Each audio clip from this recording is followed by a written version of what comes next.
La unidad número 3 se denomina conectividad en redes y seguridad en sistemas de información. Dentro de esta tercera unidad comenzamos hablando acerca de las necesidades de conectividad en redes.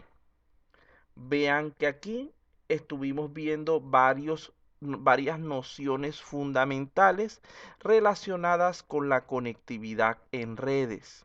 Comenzamos haciendo una definición. Luego de allí nos pudimos dar cuenta de que una red es un conjunto de equipos, un solo computador, un solo dispositivo, no puede ser considerado como una red. Vean que esto es una pregunta tipo verdadero o falso. Por otra parte, se requieren al menos dos equipos para considerar que existe una red. Además de esto, aquí tendríamos otra pregunta tipo verdadero o falso. Las redes pueden formarse con equipos de cualquier tipo, no necesitan para nada ser iguales, aunque pudieran serlo si en algún momento se da de esa manera. Pero realmente no necesitamos que los dispositivos sean iguales para que puedan formar parte de una red. Aquí tenemos varios ejemplos. Esto normalmente podría ser otra pregunta de verdadero o falso. Además de esto, debemos tener en cuenta que en muchos casos puede ser necesaria la presencia de ciertos dispositivos especiales para poder construir nuestras redes, como por ejemplo routers, switches, concentradores, etcétera,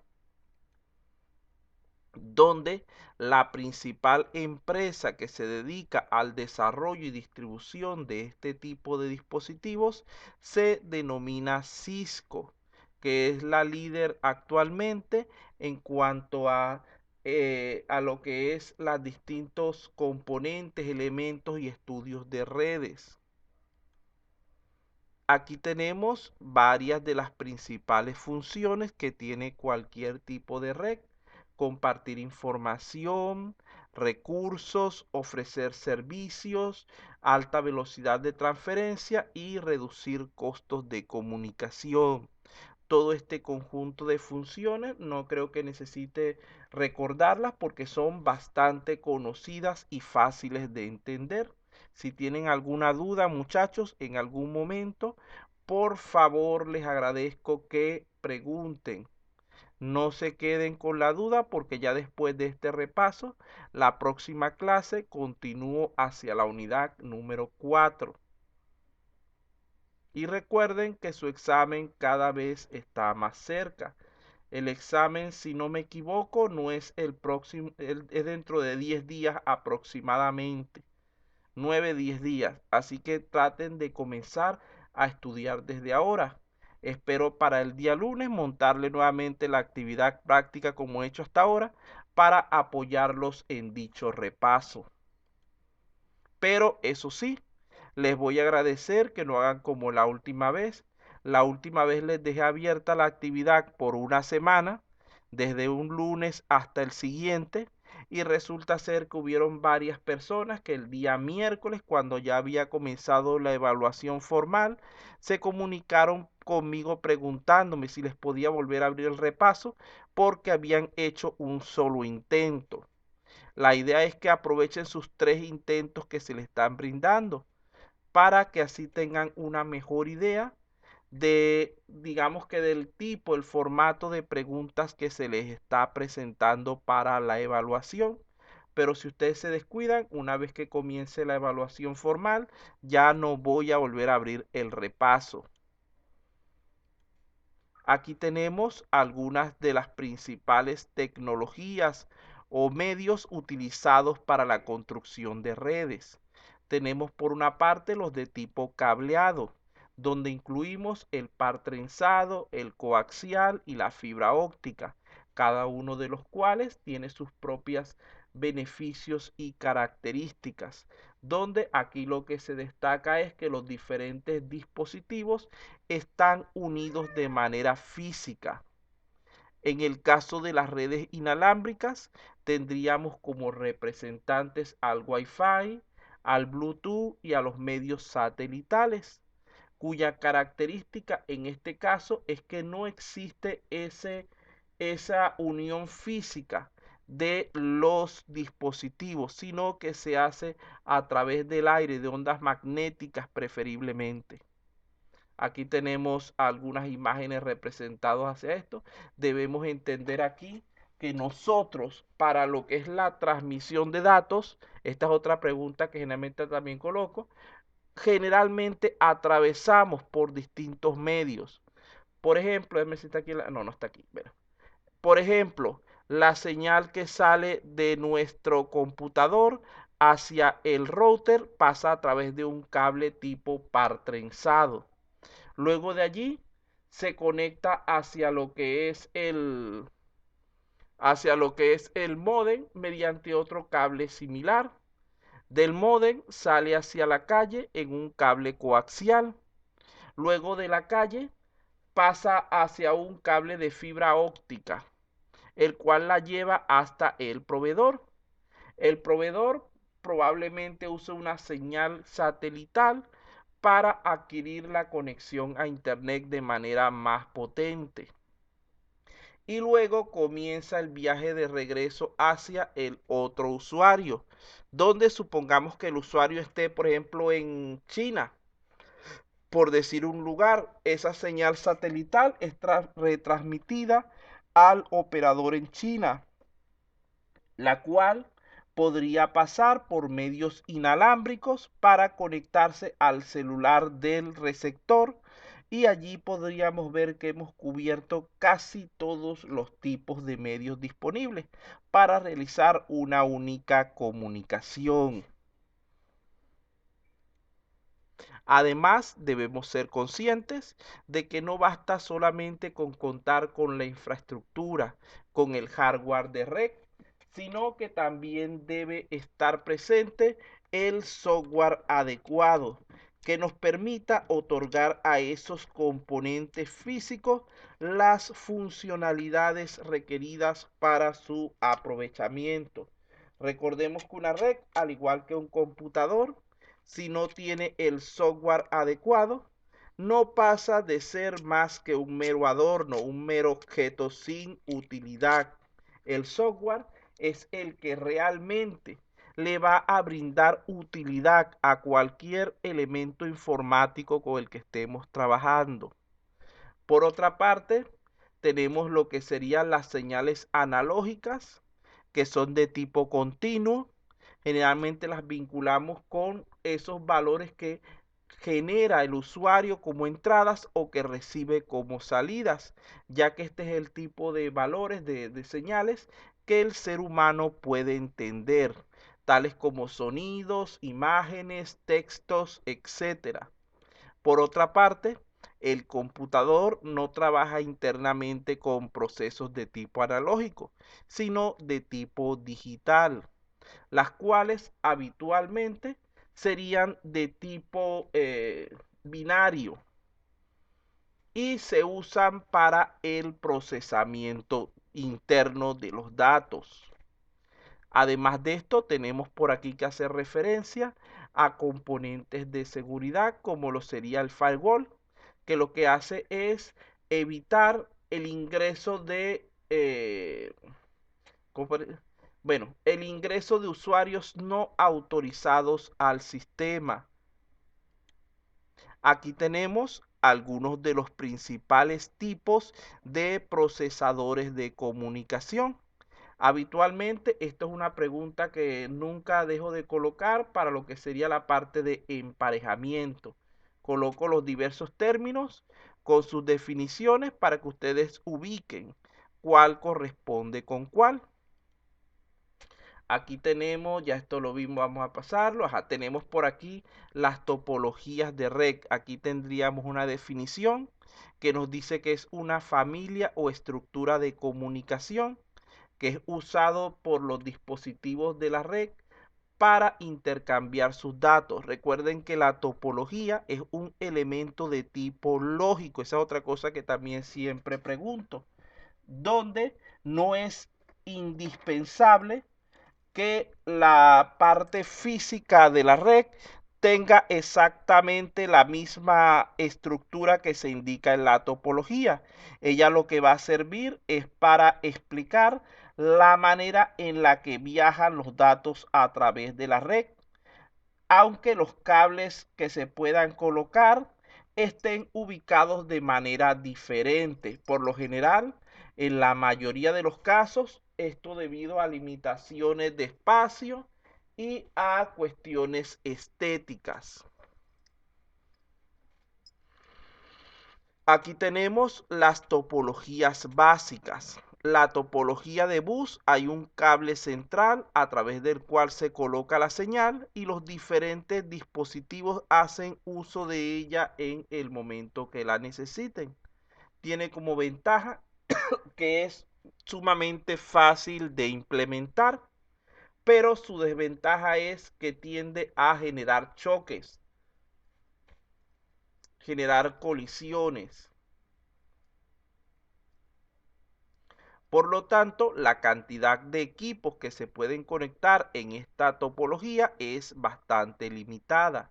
Lo más común es que se utilicen para los backbones o lo que sería ese nervio central de comunicación que se utiliza en los edificios de ciertas empresas, donde, por decir algo, cada piso estaría conectado a este bus para distribuir así mejor la señal y reducir las colisiones, ya que el manejo de las mismas se realizaría internamente. Tenemos también la topología anillo. Esta es una topología donde cada equipo se puede comunicar solamente con los dos que están a su alrededor, a sus lados. Es decir, el equipo 1 solamente se puede conectar con el 2 y con el 7. Fíjense que es una topología, podríamos decir que bastante limitada, de tipo circular, donde si se daña uno de los equipos, se pierde la conexión, aunque también existe una versión de lo que sería doble sentido, en la cual podría todavía mantenerse una comunicación parcial, pero ya dejaría de ser una topología anillo si eliminamos, si quitamos uno de estos nodos. Funcionaría más bien como una de tipo bus. Tenemos además de esto la topología tipo malla, que es aquella donde todos los dispositivos están conectados directamente entre sí. Tiene como ventaja que en esta topología no existen las colisiones, la interferencia, porque cada equipo puede comunicarse directamente con cualquiera de los demás. Y como desventaja, el hecho de que los costos de instalación y la complejidad de este tipo de topologías crece enormemente a medida que aumentamos la cantidad de dispositivos, siendo recomendable entonces solamente para conjuntos pequeños de dispositivos en red. Tenemos también la topología tipo estrella. Esta es habitualmente la más utilizada de todas, donde contamos con un servidor central, el cual se encarga de recibir todas las solicitudes y proveer la comunicación entre los diferentes nodos. Fíjense que aquí esta es más segura, más controlable, etcétera, siendo su principal desventaja la alta dependencia que tiene del servidor, ya que si el servidor llegara a dañarse, toda la red terminaría cayéndose. Este es un modelo tipo centralizado. Además de esto, existen diversos tipos de redes mixtas e híbridas. Por ejemplo, la estrella extendida. Esta estrella extendida cuenta con la característica de que todas sus subredes también son estrellas. No puede haber subredes de otra clase. En cambio, cuando tenemos subredes de diferentes tipos, decimos que son mixtas o híbridas. Aquí tenemos una de tipo jerárquica. Esta pregunta ya la hemos visto repetidas veces. siempre la pongo también en la evaluación. Si se daña, por ejemplo, el PC número 1, ¿cuál, ¿cuál de estas redes se vería más perjudicada? Anillo, profesor. La de anillo, la opción A. Muy bien, porque es la única donde se perdería por completo la funcionabilidad de la red. Ajá, aquí teníamos otra pregunta que ya también la hemos hecho repetidas veces. ¿Todos los equipos de la red deben ser iguales? No. Podemos utilizar cualquier tipo de dispositivo siempre y cuando cuenten con capacidad de conexión. ¿Y cuáles son los tres motivos por los cuales no se usan redes dedicadas para cada dispositivo? ¿Se recuerdan de esa?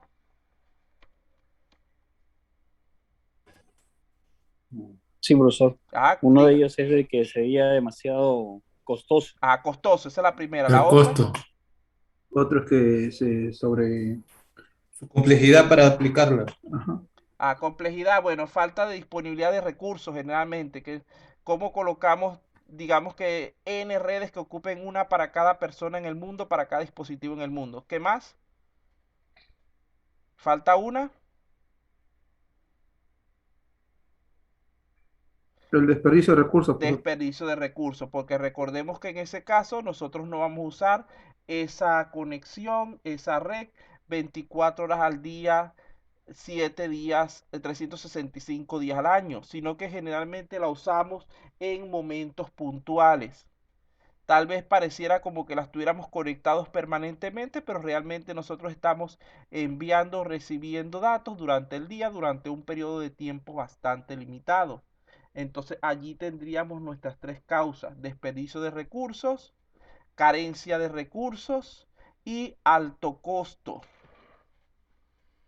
Vamos a ver por aquí. Aquí tenemos los tipos de redes. Fíjense que nosotros podemos hablar principalmente de tres tipos básicos, que es la red LAN, que es una red de oficina que normalmente se basa en Ethernet o en Wi-Fi. Tenemos la red MAN, que es una red de área metropolitana, que generalmente es entre diferentes sedes de una misma empresa en alguna ciudad o en ciudades cercanas. Tenemos la red WAN, que es de alcance mundial y que normalmente la relacionamos con lo que es el Internet y las señales satelitales. Aquí tenemos cada uno de esos modelos representado de manera gráfica. Y aquí tenemos un cuarto tipo de red, que sería la red PAN, la red personal. Esta es una red de muy corto alcance, generalmente unos pocos metros, que se utiliza para comunicaciones entre personas mediante dispositivos cercanos. Su principal representante serían aquellas que se configuran a través de un Bluetooth o un Wi-Fi local. Por ejemplo, la red interna que normalmente podemos tener dentro de nuestras casas. Aquí tenemos otros modelos de redes complementarios. Tenemos la red peer-to-peer, que en este caso sería una combinación entre una red tipo malla y una red tipo estrella, donde los diferentes nodos o dispositivos pasan a ser servidores y clientes en diferentes momentos, no son de carácter fijo, sino que dependiendo de la necesidad de los aspectos de gestión de datos que se vayan a realizar. Tenemos también el modelo cliente-servidor. Estamos hablando de un modelo tipo estrella, con la única diferencia es que se cuenta con una serie de software adicional que le otorga funciones específicas. Según el medio utilizado, como ya habíamos dicho, las redes se pueden clasificar en cableadas o inalámbricas. Aquí tenemos una comparación. Si nos fijamos en esta comparación, realmente la red cableada presta mayores ventajas que en la inalámbrica. Lo que pasa es que en la inalámbrica es más fácil de instalar, es menos compleja en cuanto a eso, y por eso es que muchas veces se tiene la tendencia a utilizar dicho tipo de redes a nivel doméstico, porque con lo pequeño que a final de cuentas es la red, con un pequeño dispositivo Wi-Fi, podríamos tener conectado todos los dispositivos del hogar. En cambio, si quisiéramos hacer lo mismo con una red cableada, sería bastante complicado el ir ubicando todas las conexiones necesarias. Y también nos limitaría porque al cambiar, por ejemplo, nuestro dispositivo de ubicación, tendríamos que tener otra conexión disponible en ese nuevo lugar. Entonces, como pueden ver, en cuanto a rendimiento, en cuanto a la mayoría de las características, la red de tipo cableada es superior. La única limitación es la complejidad en su instalación. Los beneficios y riesgos de una red. Beneficios, ya los habíamos nombrado la mayoría en el principio. Compartir información y recursos de manera rápida y sencilla. Reducir los costos. Administración y soporte centralizados y servicios exclusivos de red. Todos estos son conocidos. En cuanto a los servicios exclusivos de red, serían aquellos que no podrían darse si no se contara con una infraestructura de este tipo. Por ejemplo, estas clases virtuales. Si no tuviéramos internet, etcétera, en lugar de haber avanzado durante estos casi 20 meses de pandemia con sus clases para no atrasarse, hubieran tenido que no ver clase hasta que no se levantara la cuarentena o arriesgarse a lo que sería el contagio dentro de un aula. Vean que esto ha hecho que sea mucho más simple la solución temporal del problema. En cuanto a los riesgos, tenemos tres riesgos principales, que serían la intrusión, el rechazo de servicios y el robo de información. Cuando hablamos de la intrusión, estamos hablando de un problema que evita que que hace que ese atacante utilice el sistema como si él fuera el usuario legal, atentando contra lo que es la integridad del mismo. El rechazo de servicios busca limitar las funcionalidades del sistema para que el usuario autorizado no sea capaz de aprovecharlo correctamente. Esto atenta contra la disponibilidad. El robo de información busca aprovecharse de alguna manera de los datos contenidos de manera privada en una red, atentando contra la confidencialidad. Los dos tipos de redes más usados serían LAN y WAN, ya se lo dijimos. La topología de red más usada sería la de estrella. Los tres riesgos más comunes de una red, ¿cuáles serían?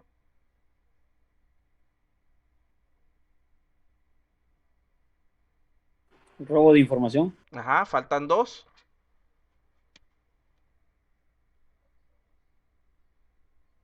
¿Alguien más que apoye al compañero? Lo acabamos de nombrar hace un momento. Rechazo. Ajá, rechazo de servicios. Y falta uno.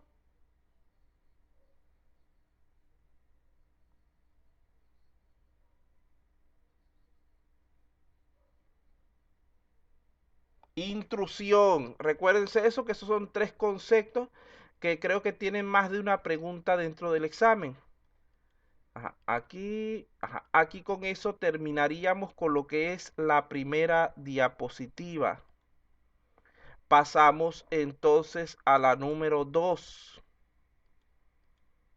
En el tema 3.2 se habla acerca de políticas de seguridad en sistemas de información. Fíjense que aquí estamos hablando en primer lugar de que todo sistema de información va a tener requerimientos en cuanto a seguridad, a rendimiento y a calidad.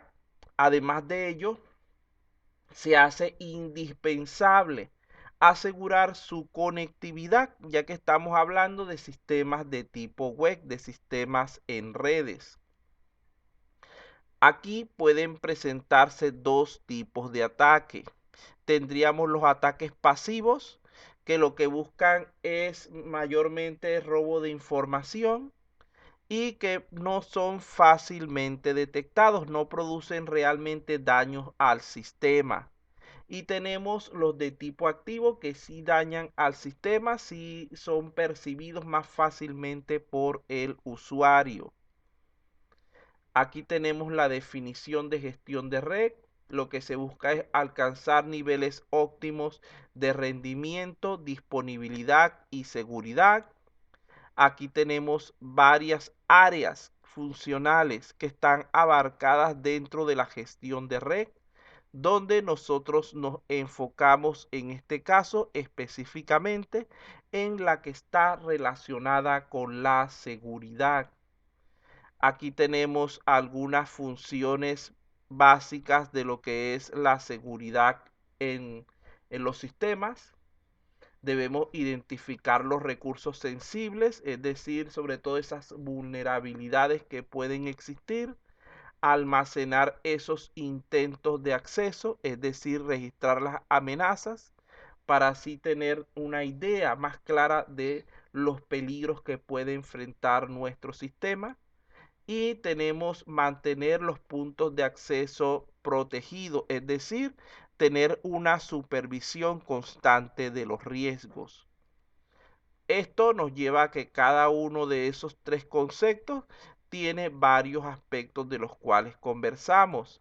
Aquí tendríamos el primero, aquí tendríamos el segundo. Esto nos llevó al final a pensar en ciertos aspectos importantes dentro de lo que es la seguridad de la información, como lo son la integridad, la confidencialidad y la disponibilidad.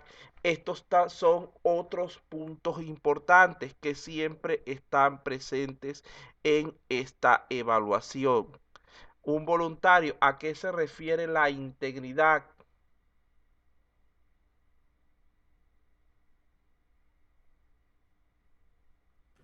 Profesor, que los datos no sean alterados. Muy bien, que los datos no sean alterados ni con el transcurso Originalidad, del tiempo, originalidad. ni con su traslado de una ubicación a otra, es decir, que mantengan su consistencia. Alguien que me diga a qué se refiere la confidencialidad.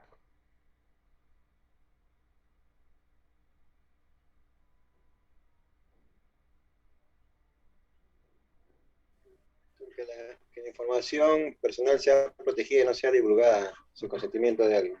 Bueno, quitamos el término personal, está bien el concepto. Que la Solo los información, usuarios autorizados que puedan acceder a la información. eso, que la información esté protegida, que solamente esos usuarios que están autorizados puedan acceder a ella. No solamente se trata de la información personal, sino de todo el contenido de ese sistema, de esa base de datos. Vean que estamos hablando allí de privacidad. Cuando hablamos de disponibilidad, estamos haciendo la referencia a la accesibilidad, es decir, que el usuario pueda utilizar esos datos en el momento en que los necesite. Aquí tenemos algunas alternativas de seguridad normalmente utilizadas en sistemas actuales. Tenemos el firewall, el muro de fuego, que lo que hace es bloquear intrusiones al sistema, dejando pasar solamente el tráfico normal, es decir, a los usuarios autorizados. Esta protección se considera solamente como de tipo externa, porque una vez que están dentro del sistema, ya el firewall no vale para nada. Tenemos la criptografía, que sería codificar mediante ciertos algoritmos los contenidos para evitar que sean, digamos, que sean descifrados por entes no adecuados. Esto puede servirnos tanto para protección de información interna como a nivel externo. Tenemos la autentificación, que son diferentes metodologías y estrategias que se utilizan para identificar al usuario. Esto tiene dos funciones principales. Por una parte, desde el punto de vista externo, impedir el acceso a quienes no tengan las credenciales adecuadas. Y por otra parte, desde el punto de vista interno, prevenir la comunicación indiscreta, que es aquella donde no sabemos con quién estamos interactuando, y esto hace que muchas veces se generen problemas entre las diferentes partes. Luego de allí hablamos acerca de vulnerabilidades y amenazas. La vulnerabilidad simplemente es una falla potencial, un problema o una debilidad, voy a usar la palabra debilidad con debilidad, no. Un elemento, un eslabón flojo en esa cadena, que aunque al momento no representa todavía una falla, puede causarla en un futuro si es adecuadamente activada mediante ciertas herramientas. Por lo tanto, estos son pensando a futuro.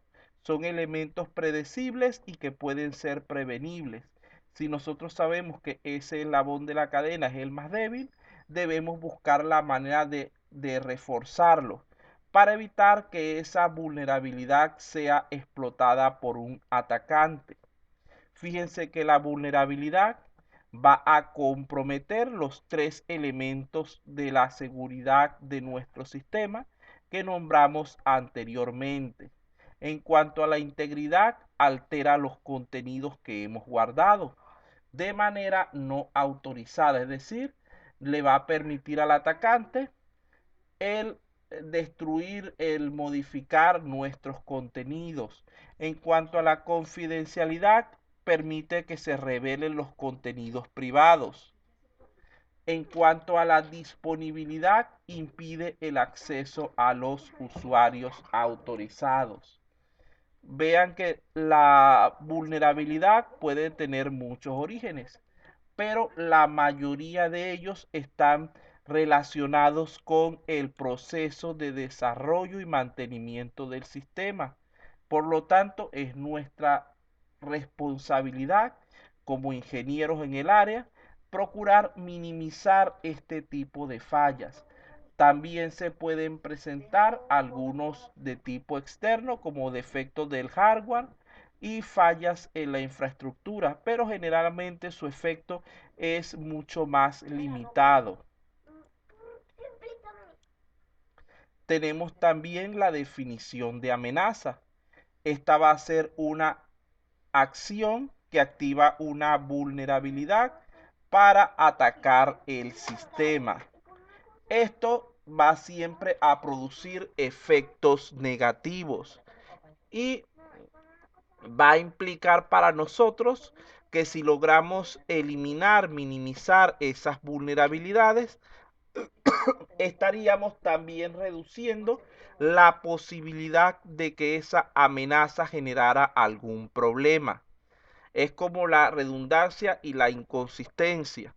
Si nosotros eliminamos la redundancia, no va a haber inconsistencia. Sucede aquí lo mismo. Si nosotros eliminamos las vulnerabilidades, no vamos a tener problemas con las amenazas. Tenemos aquí algunos sitios que pueden originarnos este tipo de problemas. Código malicioso que podemos recibir a través de cualquier tipo de forma en nuestro computador. Ingeniería social que explota las debilidades de la inocencia del usuario. Servicios en la nube, los cuales deberíamos procurar que tengan el mismo nivel de seguridad que tienen nuestros servicios locales. Y las redes sociales, que pueden generar también diversos tipos de vulnerabilidades a nuestro sistema si no se regulan adecuadamente. Hablamos también dentro de este mismo tema de los riesgos y medidas de seguridad. Definimos riesgo como la probabilidad de que se pueda producir un incidente. Fíjense que para ello es necesario que concurran al mismo tiempo una vulnerabilidad y una amenaza. Estos serían los tipos de impacto. Aquí tenemos un modelo de cálculo de lo que sería el riesgo. Podemos basarnos en lo que es probabilidad por impacto o también en lo que es amenaza por vulnerabilidad por impacto, donde, como podemos ver, la probabilidad no es más que el producto de la amenaza por la vulnerabilidad. Aquí tenemos un ejemplo donde establecemos los niveles de impacto dependiendo del factor. Confidencialidad tiene 4, integridad tiene 2, disponibilidad tiene 1. Esto va a depender, todos estos valores, de las características y criterios que tenga la empresa al respecto. Luego simplemente hacemos nuestro cálculo. Aquí el del medio es 18. Y también podríamos despejar dicha ecuación para, teniendo la amenaza, la vulnerabilidad y el riesgo, calcular su impacto. Esto ya lo habíamos hablado hace un momento. Los riesgos de una red, vean que que todos ellos están relacionados normalmente con accesos de tipo no autorizado. Y voy a saltar esto porque ya lo habíamos hablado. ¿Qué es lo que tenemos nosotros que estar pendiente cuando analizamos los riesgos de un sistema? En primer lugar, ¿qué es lo que necesitamos proteger?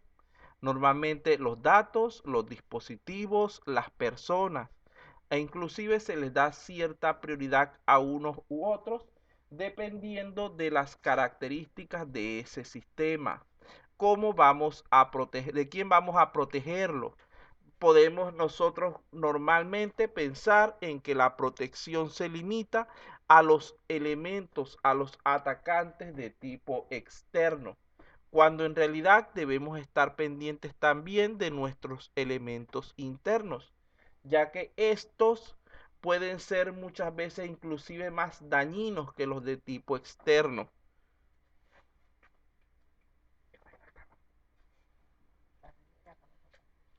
Ahora, ¿cómo vamos a protegernos? Mediante el establecimiento de una serie de medidas y políticas de seguridad. Esto nos lleva a pensar primeramente qué es una medida de seguridad. No es otra cosa que un mecanismo diseñado para detectar o prevenir y recuperarse de los ataques que se produzcan al sistema.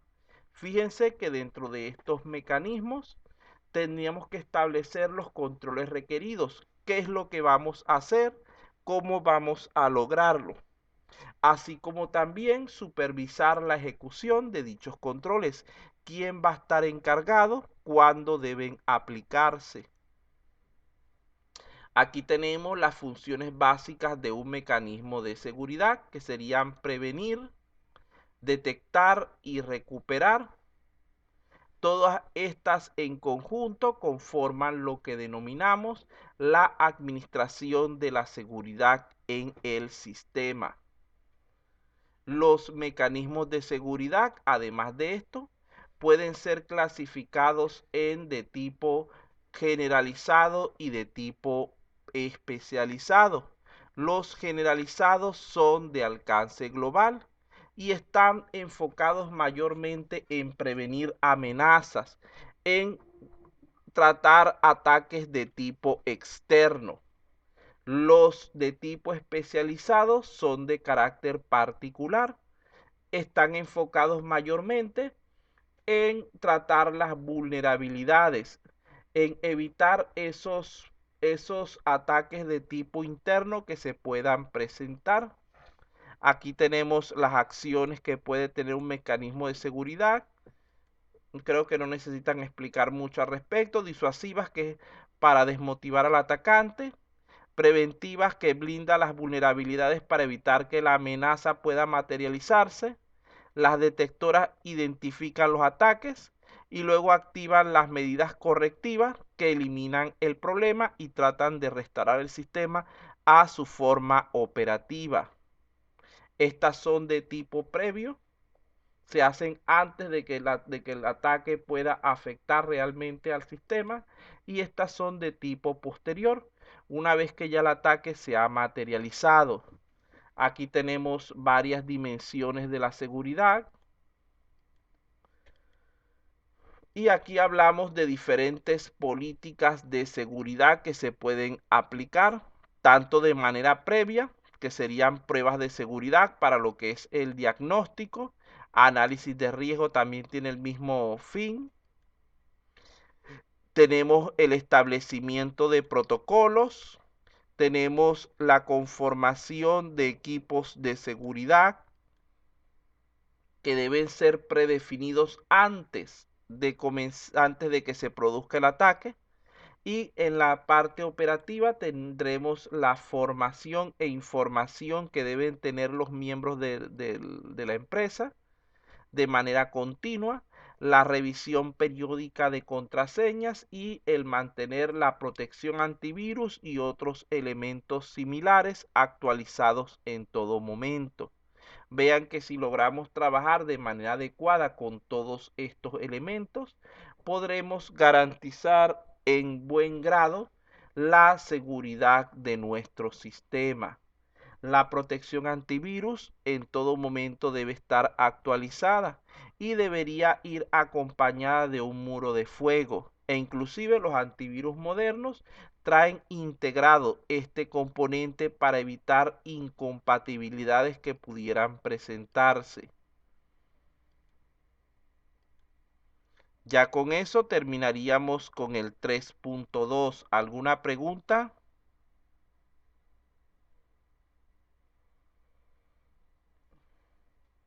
Vamos a No, seguir. profesor. Vamos a Profesor, seguir. esta diapositiva no la ha compartido. Esas las compartí en la clase correspondiente. De todas maneras están en la plataforma también. Esas son las diapositivas de las últimas clases.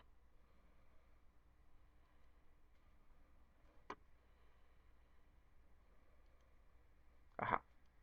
El siguiente tema tiene que ver entonces con medidas de contingencia ante posibles eventualidades. Vean que aquí hablamos primeramente de escalabilidad, tanto vertical como horizontal. Definimos ese término, que es la capacidad del sistema para crecer, para adecuarse a las necesidades de rendimiento a medida que los requerimientos aumentan. Hablamos de en qué momento se aplica. Y aquí comenzamos a hablar de cada uno de estos modelos de escalabilidad. Vean que tenemos la de tipo vertical. Aquí estamos hablando de cuando se trabaja con hardware independiente, es decir, un único servidor que hace todo el trabajo. Aquí podemos hacer el escalamiento de dos maneras. Una es incrementando sus componentes, es decir, añadiéndole más memoria RAM, una tarjeta de video mejor, un mejor procesador o un disco duro de mayor capacidad, pero sigue siendo el mismo equipo, el mismo servidor. Y la otra es adquiriendo un servidor más potente. Ya está aquí. Vean que en este caso de lo que es la escalabilidad vertical, el esfuerzo de crecimiento es mínimo y tiene bajo impacto a nivel de lo que es el software. Estamos cambiando, estamos alterando únicamente la parte de hardware, excepto en el caso de migraciones, donde tendríamos que reinstalar el sistema, pero tampoco sería un proceso que implicaría modificaciones mayores a nivel de software. Sus ventajas: bajo impacto en las aplicaciones, fácil de implementar y es una solución rápida. Basta simplemente con conseguir el componente o el equipo y ya podemos seguir trabajando, mejorando nuestro rendimiento. Sus desventajas: el crecimiento está limitado por el hardware, ya que aunque podemos ir haciéndole ampliaciones, mejoras, llega a cierto punto en el que nuestra tarjeta madre ya no soporta componentes más nuevos y por lo tanto tendríamos que detener la actualización y pasar a una sustitución por lo menos por un equipo más potente. No soporta alta disponibilidad porque estamos trabajando con un único servidor y por lo tanto si se detiene por una falla o por mantenimiento, todo el sistema se detendría también. Vean que generalmente se trabaja en cuanto a esto a nivel de virtualización, donde ese único equipo funciona como si fueran varios servidores independientes. Por eso es que se busca que este equipo principal o este único equipo sea lo más potente posible. Y en caso de que él falle, se pueden presentar graves problemas, tanto inconformidades como pérdida de los clientes existentes, así como también, digamos que daños a la reputación de la empresa. Puede ser bastante costoso. Recuerden que los equipos más modernos tienen variaciones de precio increíblemente altas con respecto a los equipos previos, aunque muchas veces las prestaciones o la diferencia de las prestaciones que presentan no son tan significativas.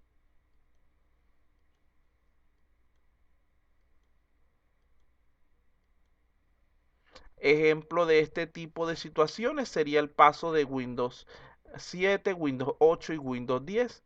Esto debe haber enseñado una lección a la mayoría de los usuarios que hace referencia a que las versiones más recientes pueden contener fallas no detectadas. Muchas personas apareció el Windows 8, quisieron instalarlo de una vez y cuando vieron todos los problemas que presentaba, tuvieron que volver al Windows 7 después de varios tipos de problemas, repito.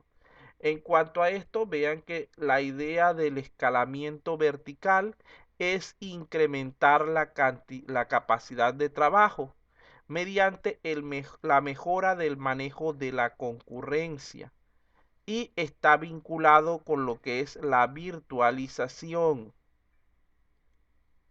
Aquí tenemos un resumen de lo que sería, tienen que estar pendiente que esto siempre de aquí saco más de una pregunta, de lo que serían las características de este modelo de escalamiento vertical. En primer lugar, está vinculado con la virtualización, donde un único servidor muy potente funciona como si fueran varios nodos en forma simultánea, buscando con esto mejorar lo que es el manejo de la concurrencia. Luego de allí aparece un término que ya ustedes deben conocer, que es el de clúster, que sería un sistema donde varios computadores trabajan como si fuera uno solo, es decir, es el opuesto de la virtualización. Esto nos lleva a lo que es el escalamiento horizontal.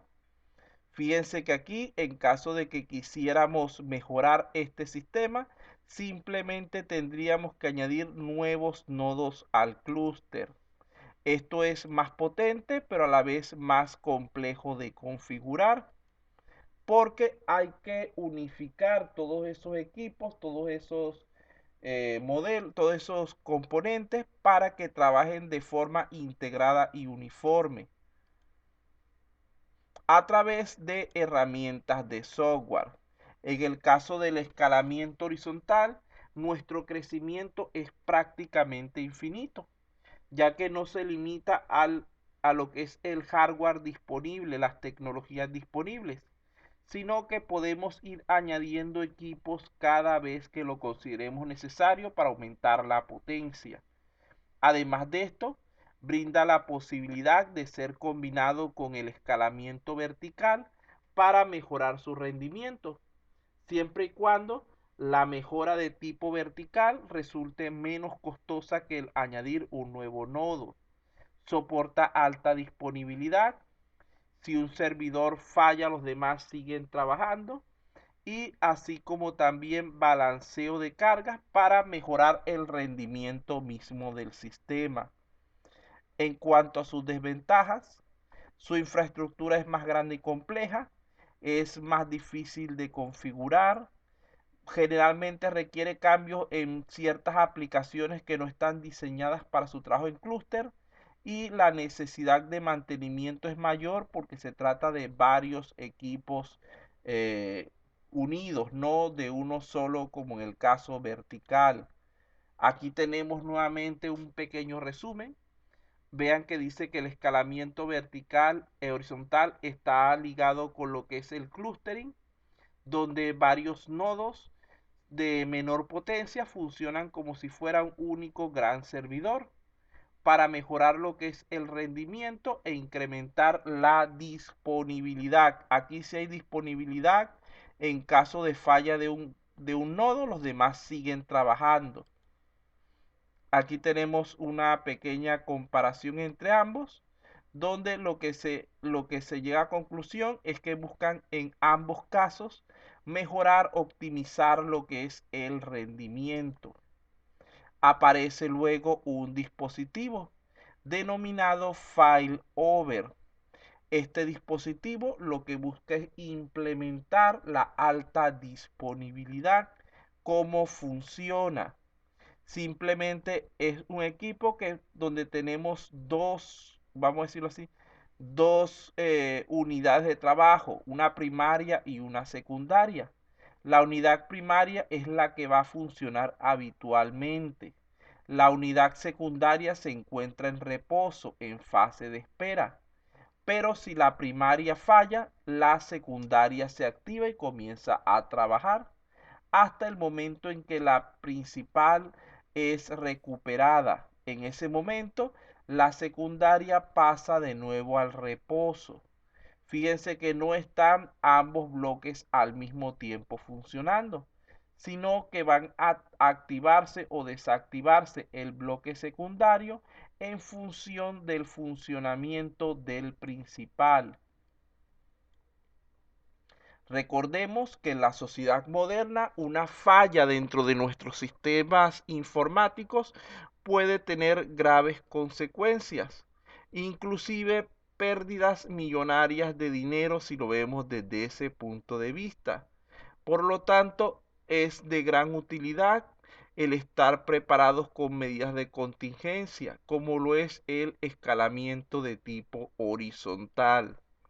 Fíjense que tenemos diferentes situaciones, donde si tenemos un sistema con baja demanda y crecimiento lento, lo recomendable es usar el escalamiento vertical simple. Si este mismo sistema es crítico para el negocio, lo combinaríamos con failover, el escalamiento vertical. Si el crecimiento es acelerado, usamos escalamiento horizontal. Y si además de acelerado su funcionamiento es crítico para el negocio, podemos combinar el escalamiento horizontal con el failover, debiendo recordar que esta última opción es bastante compleja de configurar y mantener, por lo que habitualmente solo las grandes empresas se animan a realizar este tipo de modelos horizontales con failover. Aquí tenemos una pequeña comparación entre los dos tipos de modelos, recordando que el escalamiento vertical está limitado por la tecnología disponible y que podemos combinar ambos tipos de escalamiento para obtener las mejores ventajas de cada uno de ellos.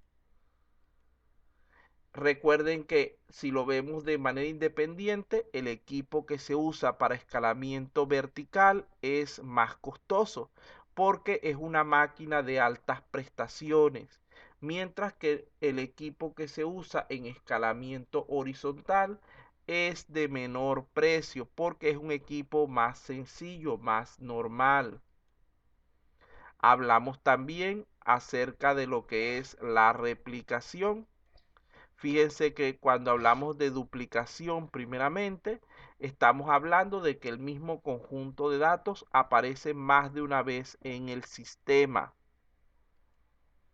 Esto nos lleva a lo que serían dos términos básicos que ya hemos revisado, la redundancia y la inconsistencia.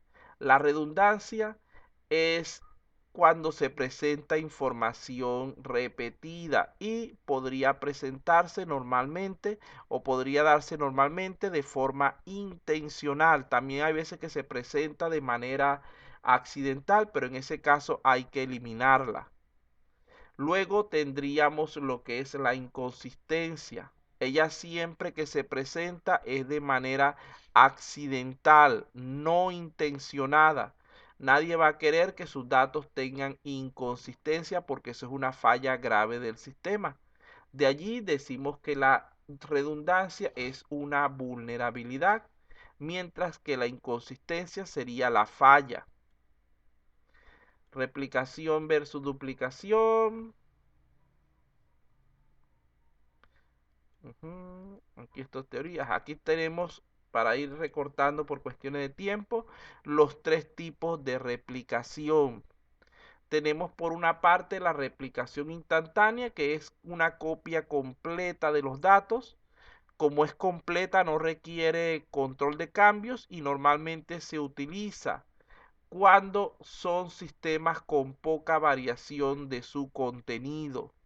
Tenemos la de tipo transaccional, donde realizamos primeramente una copia instantánea y luego procedemos solamente a actualizar los datos que vayan cambiando en el momento que ocurra la variación. Esta es la más dinámica de las tres. Y tenemos la de mezcla. En este caso, se trata de unir varias bases de datos en una sola y hacer la sincronización de las modificaciones que vayan surgiendo de manera programada. Vean que la primera y la última hacen la actualización más de manera estática, es decir, requieren que el sistema sea detenido temporalmente para poder actualizar. En cambio, la transaccional se realiza de manera dinámica. Esto significa al vuelo. Esto es un ejemplo, vamos a saltarlo. Ajá. Aquí tenemos algunos beneficios de la replicación. Fíjense que la replicación mejora lo que es la disponibilidad, pero atenta contra la integridad. Y mejora la confiabilidad porque tenemos varias bases de datos que en caso de una falla podemos acceder a otra para seguir trabajando. El mayor problema de ella es que pueda surgir a final de cuentas inconsistencias. Ya este ejemplo no lo voy a nombrar mucho. Este era de que es mejor tener un servidor. Aquí con un único servidor tenemos alta latencia y alta concurrencia. Pero si lo separamos en dos servidores, en vez de ir de aquí para allá y de allá para acá, contamos con una asistencia de menor latencia para ambas partes y se reduce la concurrencia porque los usuarios van a estar distribuidos. Esto va a favorecer lo que es el rendimiento y la disponibilidad del sistema. Aquí ya esto lo vimos, vamos a saltar esto, esto también lo habíamos hablado, ya no nos queda mucho tiempo. Este es el resumen al final de la clase esa. Bueno, allí tenemos un tercer contenido. Ahora, la de hoy solamente voy a pasar por encimita 2-3 detallitos que quiero decirle y con eso terminamos.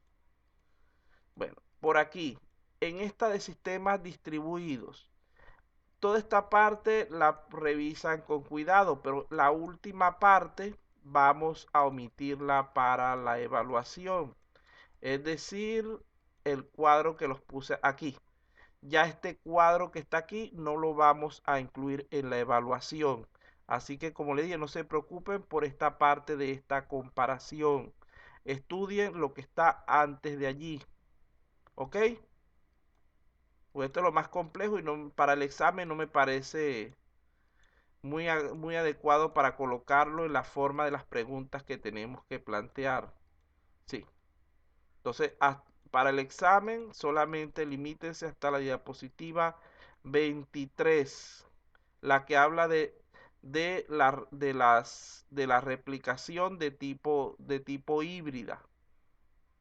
¿Ok? ¿Alguna pregunta, alguna duda ya para ir terminando?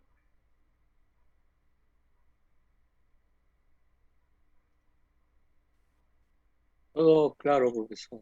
Bueno. No, profesor, muchas gracias. Bueno, con esto claro, creo que ya quedaría para que puedan ir ustedes comenzando a estudiar para su evaluación después de esta ronda maratónica de contenidos, porque están bastante largas las sesiones. Vamos a dar por terminada la sesión del día de hoy.